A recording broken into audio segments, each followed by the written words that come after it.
Assalamualaikum warahmatullahi wabarakatuh. Bismillahirrahmanirrahim. Alhamdulillahirabbil alamin. Wassalatu wassalamu ala asyrafil anbiya'i wal mursalin sayyidina wa maulana Muhammadin wa ala alihi wa sahbihi ajma'in. Amma ba'd. Pertama-tama marilah kita panjatkan puji syukur kehadirat Ilahi Rabbi, yang mana pada kesempatan kali ini kita dapat berbincang-bincang dengan keadaan sihah wal afiyah. Sholawat serta salam semoga tetap tercurahkan kepada junjungan kita Nabi Agung Nabi Muhammad SAW, yang mana telah membawa kita dari laut kemusyrikan menuju pantai keimanan, yakni ad-dinul Islam. Hadirin hadirat rahimakumullah, semua yang ada di dunia tak ada yang abadi dan hidup dengan sempurna. Semua akan hilang dan musnah jika telah habis masanya. Saudagar akan dipisahkan dengan hartanya, orang tua akan dipisahkan dengan anaknya, seorang guru akan dipisahkan dengan murid-muridnya, dan seorang kekasih pun akan dijauhkan dari orang yang dicintainya. Tak memandang siapa, kapan, dan bagaimana caranya. Lantas apa yang masih kalian banggakan ketika kalian hidup di dunia? Tak ingatkah kalian jika ini semua bersifat sementara?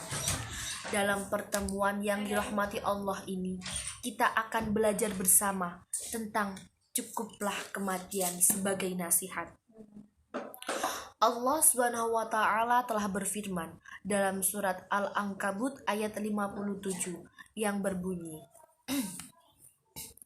A'udzu billahi minasyaitonir rajim. Bismillahirrahmanirrahim. Kullu nafsin dha'iqatul maut, tsumma ilaina turja'un. Shadaqallahul adzim. Artinya, tiap-tiap yang berjiwa akan merasakan mati, kemudian hanya kepada kami kamu akan dikembalikan. Dari ayat tersebut dapat kita fahami bahwa setiap makhluk yang berjiwa akan merasakan mati, entah itu hewan, tumbuhan, atau kita yang hanya sebagai manusia. Hadirin hadirat rahimakumullah, ingat, kita sebagai makhluk Allah Subhanahu wa Ta'ala, kita hanya seorang hamba, dan kita bukanlah siapa-siapa tanpa kehadiran Allah Subhanahu wa Ta'ala. Kita masih suka lupa dengan segala kenikmatan yang telah Beliau berikan. Adanya, kita hanya mengeluh dan menganggap ricuh apa yang telah ditakdirkan Tuhan. Terkadang, ketika kita sadar dari kegilaan dunia ini, mungkin kita hanya bisa tertawa.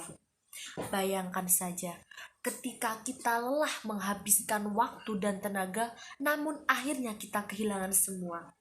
Sungguh lucu bukan? Jika dunia ini memang benar-benar sebuah tipuan, dan jika engkau tak bisa melihatnya dengan penuh kefahaman dan niatan yang benar untuk menghamba kepada Tuhan.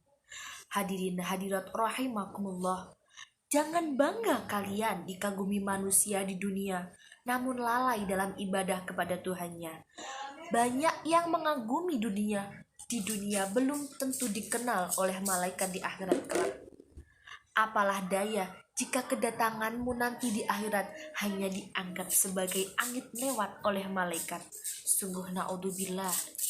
Bukan berarti saya melarang untuk mencari kehidupan dunia, bukan. Namun saya hanya mengingatkan, jangan terlalu dalam hal mencari bayangan semu. Ingat, kematian selalu menantimu. Harta yang engkau bangga-banggakan, istri cantik yang engkau pamerkan, keelokan tubuh yang engkau nomorsatukan, semua akan hilang dan tamat jika kematian sudah datang untuk menjemputmu pulang kepada pangkuan Tuhan.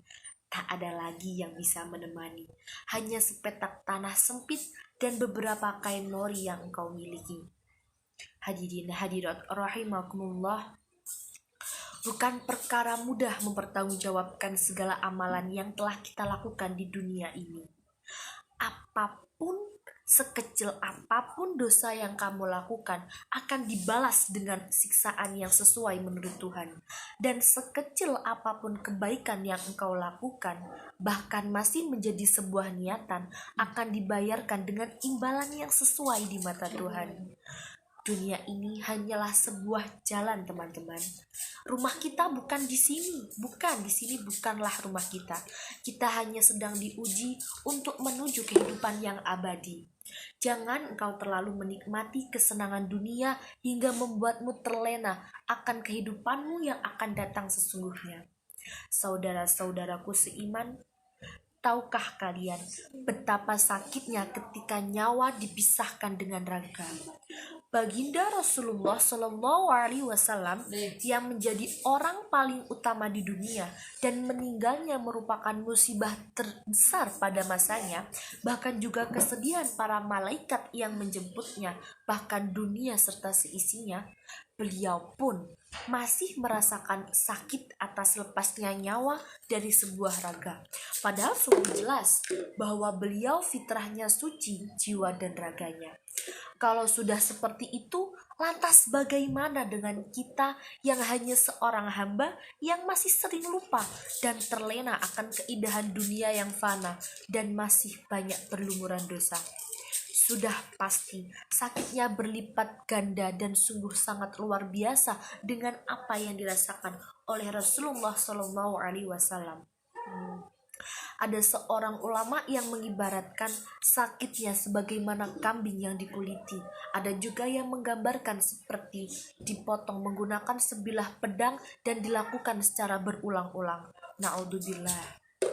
Saudara-saudaraku, cukuplah kematian sebagai nasihat yang kuat atas segala maksiat yang telah kita berbuat. Sungguh tidak ada yang lebih mengerikan daripada sebuah kematian yang menjemput di saat manusia masih dilumuri dan dijerumuskan oleh maksiat. Mari kita berjalan bersama mencari secukupnya untuk kehidupan dunia dan mencari sebanyak-banyaknya untuk kehidupan selanjutnya.